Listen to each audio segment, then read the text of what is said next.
Hello बच्चों, कैसे हो आप लोग। आई होप कि आप सभी लोग ठीक होंगे और ठीक होंगे भी क्यों नहीं। छुट्टियां बढ़ती जा रही हैं। जब मैं स्टूडेंट था मुझे बस ऐसा लगता था कि छुट्टियां पड़ती रहे और इससे तो अच्छा कुछ हो ही नहीं सकता। लेकिन छुट्टियों के टाइम में भी लर्निंग बंद नहीं करनी है, सीखते रहना है। आज मैं आपको NCERT की एक्सरसाइज 7.4 क्लास 11 के लिए ये कराने वाला हूँ, जिसमें टॉपिक कवर होगा आपका कॉम्बिनेशंस।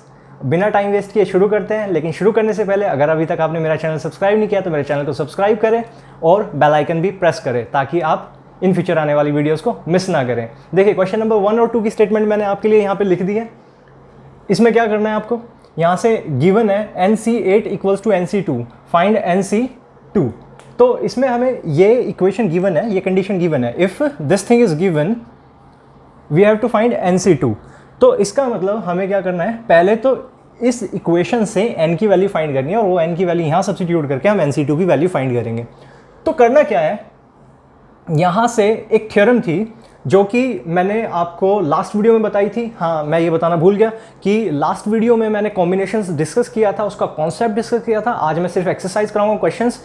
अगर अभी तक आपको कॉन्सेप्ट नहीं पता है, आप सेल्फ स्टडी कर रहे हैं, तो आप वो वीडियो देखें। मैं यहाँ आई बटन में उसका लिंक डाल दूंगा, आप वहाँ से देख सकते हैं। तो देखिए, यहाँ से एक थ्योरम थी कि NCA इक्वल्स टू NCB। अगर ये होता है if NCA equals to NCB, ऐसा सिर्फ दो कंडीशंस में हो सकता है। पहला तो जब इस A की वैल्यू B के इक्वल ही हो, मतलब यहाँ से एक बात तो ये आ सकती है कि A इक्वल्स टू B।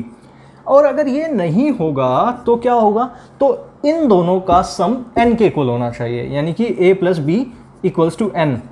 तो आप जैसा कि यहाँ देख सकते हैं NC8 इक्वल्स टू NC2 दिया हुआ है। Total number of object same है, लेकिन जिनका सिलेक्शन हुआ है वो अलग अलग है, यानी कि ये वाली कंडीशन यहाँ से हट गई। तो इसका मतलब सिर्फ और सिर्फ ये कंडीशन हो सकती है कि A plus B equals to 9। तो यहाँ से आ गया कि A plus B equals to n। तो यहाँ से आ गया 8 प्लस 2 इक्वल्स टू n, यानी कि n की वैल्यू यहाँ से आ चुकी है 10। अब देखिए, n की वैल्यू 10 आने के बाद क्या करेंगे, 10 वैल्यू यहाँ सब्स्टिट्यूट कर देंगे।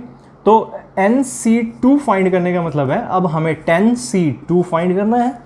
10C2 यहाँ से कॉम्बिनेशन वाला फार्मूला लिख देता हूँ मैं एक बार फिर से। NCR equals to n factorial divide by r factorial into n minus r factorial. तो यहाँ पे फार्मूला अप्लाई करते हैं। ये आ गया 10 factorial divide bye 2 factorial into 10 minus 2, मतलब 8 फैक्टोरियल।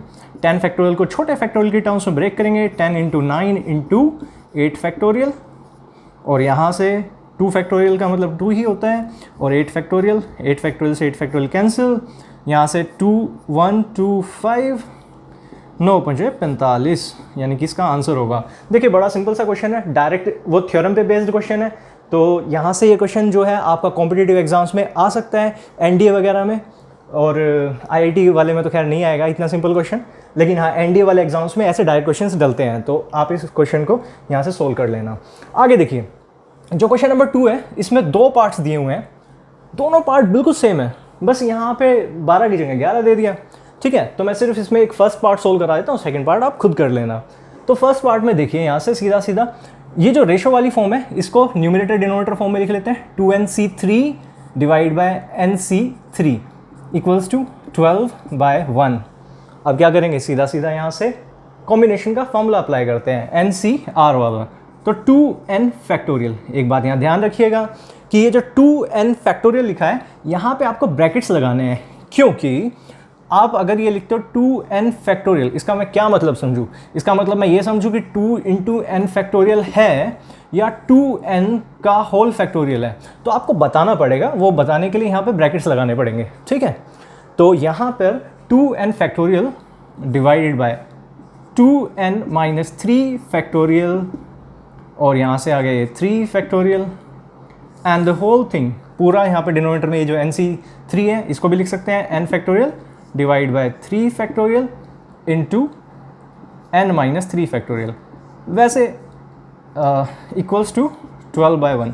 आप देख सकते हैं यहाँ से डायरेक्ट कि ये फैक्टोरियल कैंसिल हो जाएगा। मैं बता देता हूँ क्यों कैंसिल हो जाएगा, जिनको समझ में आ गया उनके लिए ठीक है, जिनको नहीं आया उनको बता देता हूँ मैं।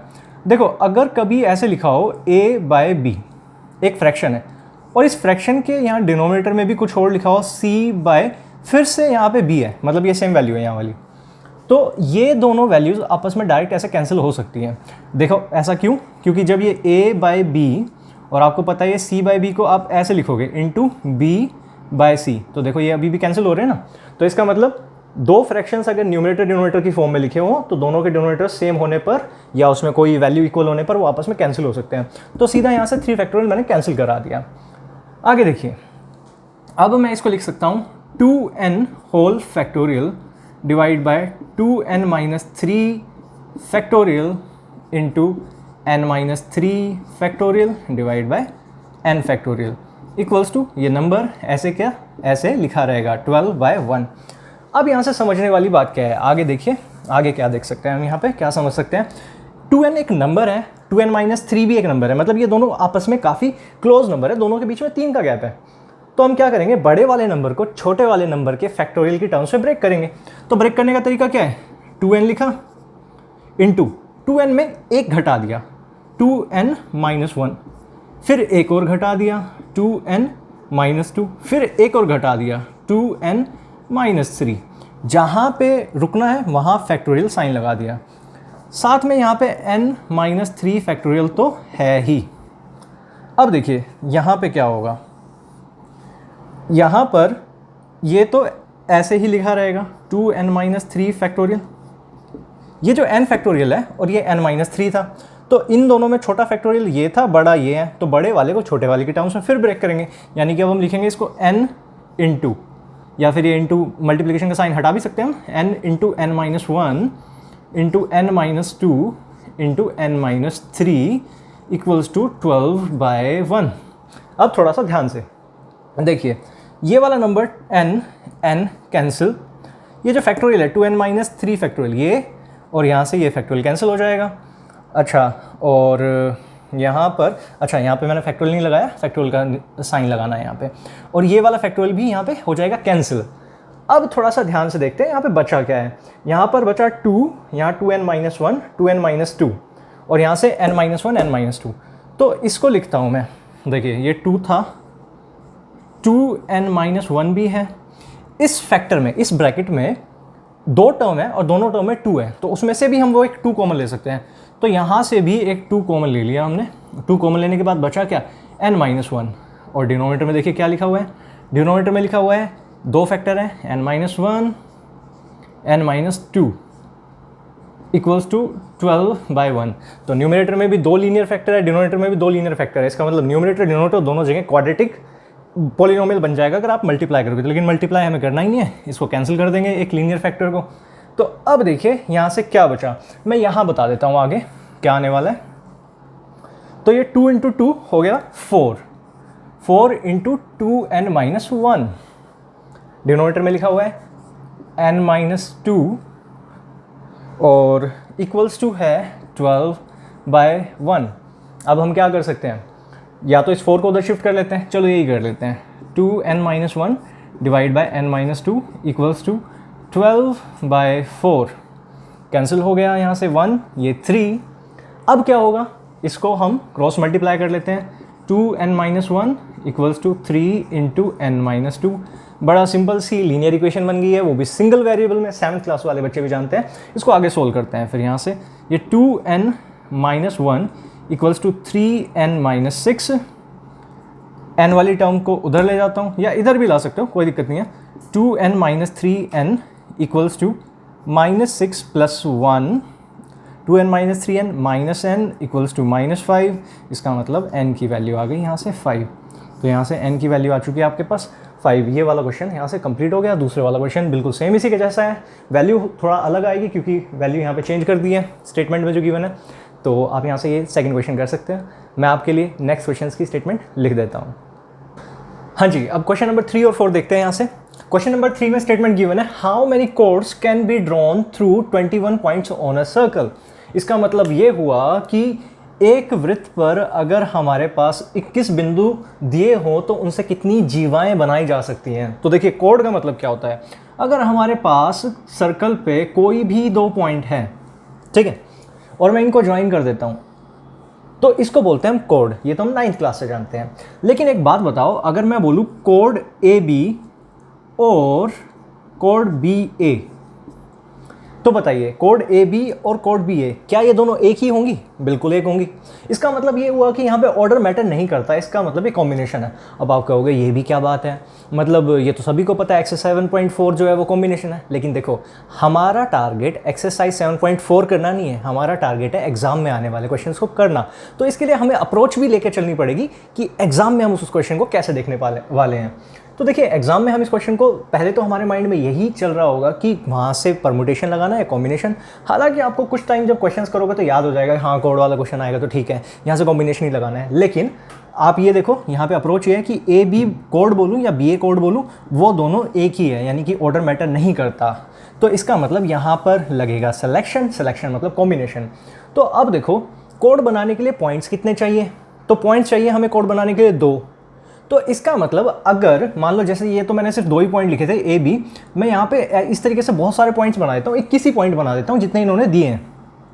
तो अगर मैं किन्हीं भी 2 पॉइंट को उठा के ऐसे ज्वाइन कर दूँ, 2 का पहले सिलेक्शन करूँ और उनको ज्वाइन कर दूँ, तो क्या होगा, यहाँ से एक कोड बन जाएगी।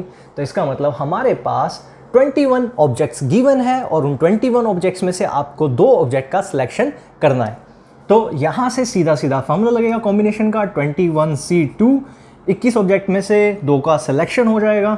और इसके लिए फिर हम फार्मूला लगा देते हैं, फार्मूला आ जाएगा 21 factorial divide bye 21 minus 2 factorial into 2 factorial. 21 factorial को हम छोटे फैक्टोरियल की टर्म्स में ब्रेक करेंगे, क्योंकि मुझे पता है यहाँ पे 19 का फैक्टोरियल लिखा हुआ है। तो 21 फैक्टोरियल को मैं लिख सकता हूँ 21, 20 और ये 19 लिखकर फैक्टोरियल डिवाइडेड बाय 2 फैक्टोरियल जो कि 2 ही होगा, into 19 factorial. 19 factorial two 19 factorial cancel, 2 1 2 10, 21 9 210, यानी कि 210 कोड्स बनाई जा सकती है। अब देखो इस क्वेश्चन को हम इस तरीके से भी समझ सकते हैं कि भाई सर्कल नहीं दिया हुआ है और कोड्स नहीं फाइंड करनी है। एक रूम में 21 लोग हैं और हैंडशेक कर रहे हैं सभी। हैंडशेक देखो करना नहीं है, मैं हैंडशेक करने के लिए प्रमोट नहीं कर रहा हूँ, कोरोना का टाइम है, ठीक है, तो नमस्ते से ही काम चला लेना। लेकिन क्वेश्चन आता है एग्जाम में, इसलिए बता रहा हूँ कि यहाँ से नंबर ऑफ हैंडशेक, अगर एक रूम में 21 लोग हैं, एक कमरे में 21 लोग मिलते हैं और वो सभी लोग एक दूसरे से हाथ मिलाते हैं, तो कितने हाथ मिलाए जाएंगे, मतलब नंबर ऑफ हैंडशेक्स कितने होंगे। तो उसके लिए भी यहाँ से फॉर्मूला वही होगा, मतलब यही आंसर होगा 21C2। वहाँ से 210 बार हाथ मिलाए जाएंगे अगर 21 लोग आपस में हाथ मिलाए। तो वही वाली बात है, यहाँ पे 2 लोगों को हम एक ऑब्जेक्ट मानेंगे, किन्हीं भी 2 लोगों को सिलेक्शन करके उन्होंने हाथ मिला लिया। तो इसका मतलब क्या हुआ, यहाँ से उसको नंबर ऑफ हैंडशेक्स आपके काउंट हो जाएंगे, यानी कि 2 का सिलेक्शन है। नेक्स्ट वाला क्वेश्चन रीड करते हैं, प्रैक्टिकल क्वेश्चन है, मज़ा आने वाला है यहाँ से। देखिए इसका सॉल्यूशन देखते हैं।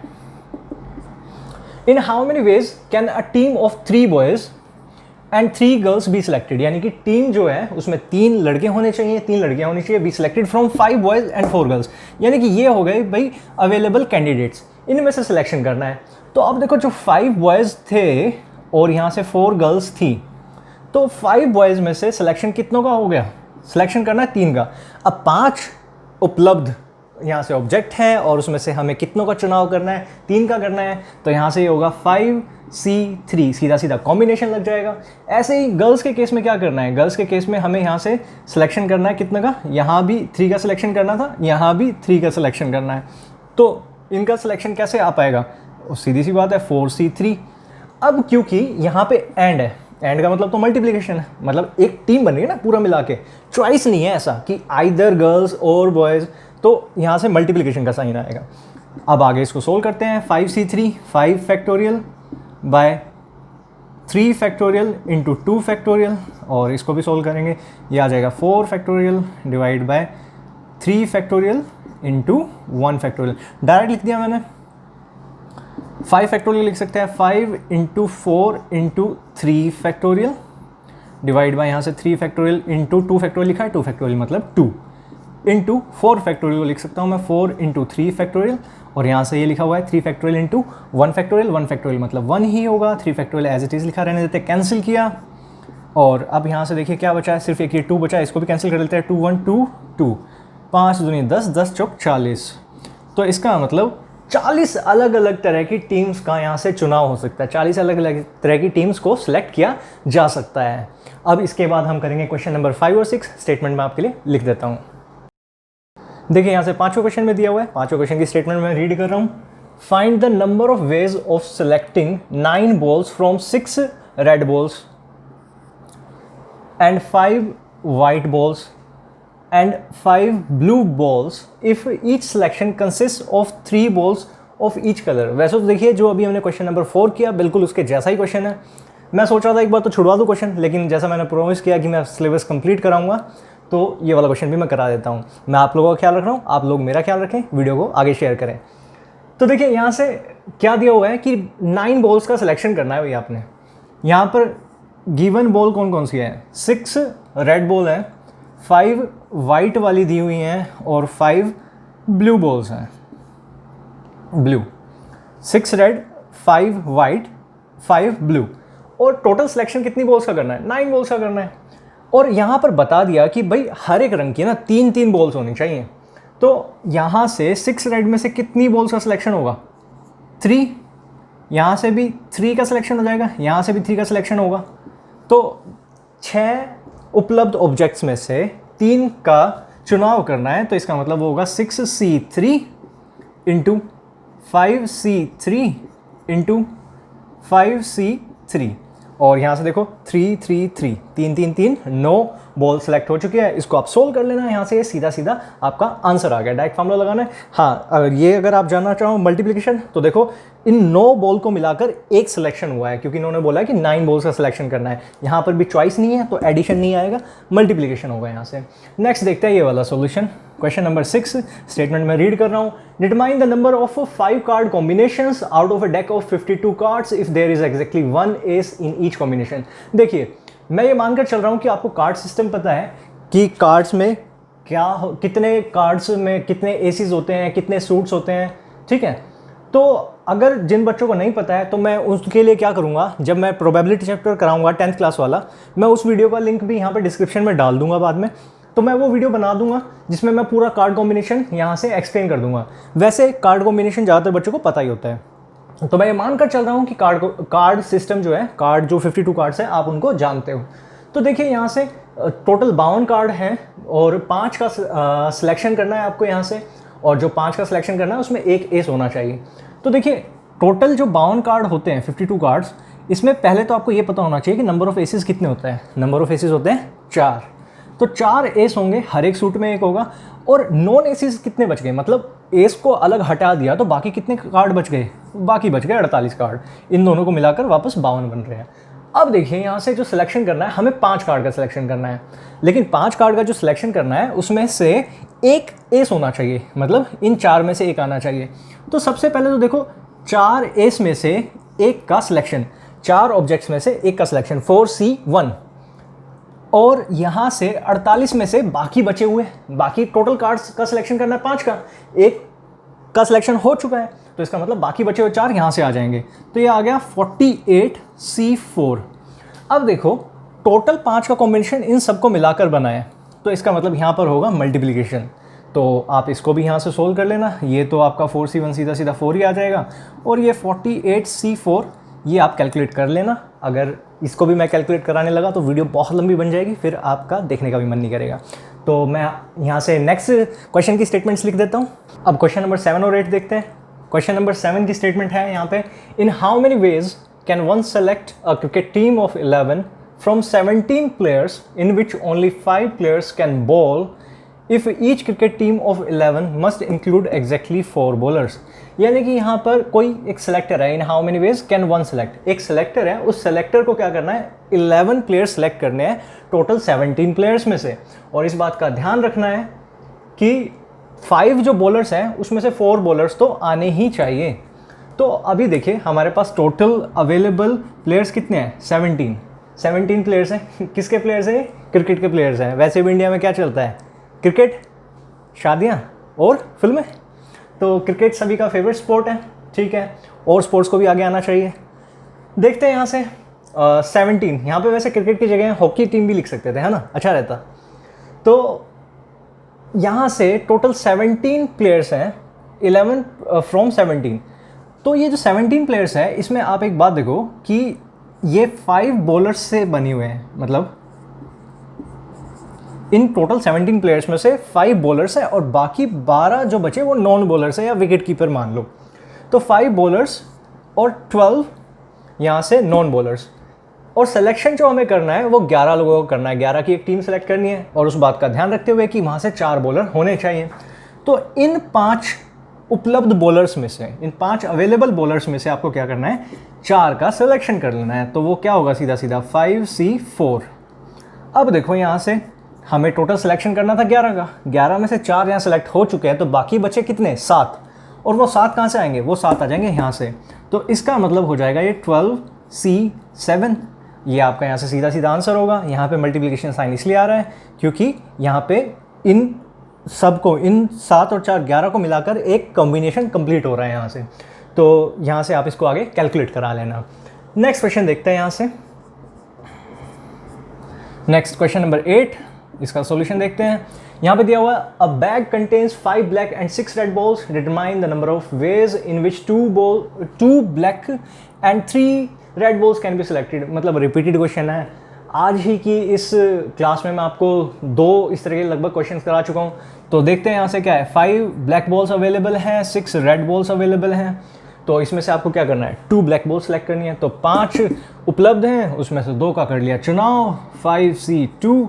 और यहाँ से 6 लाल रंग की बॉल उपलब्ध है और उसमें से कर लिया 3 का चुनाव, तो 6C3। और यहाँ से क्या करेंगे, इनको आपस में मल्टीप्लाई कैलकुलेट करा लेना, यहाँ से डायरेक्ट आपका आंसर आ जाएगा। लास्ट क्वेश्चन बचा है, उसकी स्टेटमेंट लिख देता हूँ। हाँ जी बच्चों, आखिरी क्वेश्चन पे आ गए। क्वेश्चन नंबर 9, स्टेटमेंट में रीड कर रहा हूँ। In how many ways can a student choose a programme of 5 courses if 9 courses are available and 2 specific courses are compulsory for every student. ठीक है, ऐसी सिचुएशन आप अभी फेस करके ही आए हैं। 11th क्लास में कोर्सेज सेलेक्ट करने पड़ते हैं ना, लैंग्वेज कोर्सेज आर कंपल्सरी, तो वो तो आपको चूज़ करने ही पड़ेंगे। तो देखिए यहाँ पर in how many ways can a student choose a programme of 5 courses, तो 9 कोर्सेज अवेलेबल है। उपलब्ध कोर्स कितने, 9।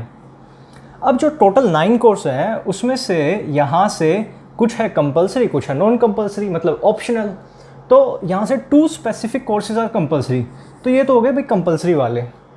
और बाकी जो यहाँ से है are compulsory for every student, और बाकी नॉन कंपल्सरी कोर्स कितने बचे, तो यहाँ से बच गए 7 नॉन कंपल्सरी कोर्स। लेकिन अब टोटल कोर्स कितने सेलेक्ट करने हैं बच्चे को टोटल कोर्स सेलेक्ट करने हैं 5। तो देखो 2 तो यही आ जाएंगे, मतलब 2 अवेलेबल कोर्स हैं, 2 उपलब्ध कोर्स है, दोनों में से दोनों का सिलेक्शन। तो यहाँ से ये क्या हो जाएगा, ये हो जाएगा 2C2, 2 में से दोनों आ गए। लेकिन अब देखो 2 का चुनाव हम कर चुके हैं, बाकी 3 कोर्स और चाहिए। तो बाकी वो जो 3 कोर्स है वो इन बचे हुए 7 ऑप्शनल कोर्स में से आ जाएंगे। तो 7C3, और जैसा कि आप जानते हैं 2C2 मतलब 1 हो जाएगा। मैं कैलकुलेशन या तो कराऊंगा, नहीं कराऊंगा तो थोड़ा सा क्विकली कराऊंगा। तो यहाँ से देखिए 7C3 का मतलब क्या हो जाएगा, ये हो जाएगा 7 × 6 × 5 × 4 फैक्टोरियल बाय 4 फैक्टोरियल × 3 फैक्टोरियल, और ये 4 फैक्टोरियल कैंसिल, यहाँ से 3 फैक्टोरियल का मतलब 6 होता है, ये कैंसिल, 7 × 5 = 35। मतलब ऐसे 35 अलग अलग कोर्स बनाए जा सकते हैं। 35 तरीके से यहाँ से हम जो है 35 अलग अलग कॉम्बिनेशन बना सकते हैं यहाँ से। तो आज की वीडियो यहाँ पे ख़त्म हो गई है। इसी के साथ वीडियो कैसी लगी आप कमेंट बॉक्स में बता सकते हैं। अगर आपको कोई डाउट है तो वो भी आप पूछ सकते हैं। देखिए मैं यहाँ पे रात के 12:10 पे आपके लिए वीडियो शूट कर रहा हूँ। तो मेरी इस मेहनत को देखते हुए वीडियो को ज़्यादा से ज़्यादा आगे शेयर करें। जल्दी नेक्स्ट वीडियो में मिलूँगा। मिसलेनियस एक्सरसाइज भी मैं इसकी कराऊँगा। Till then bye, take care.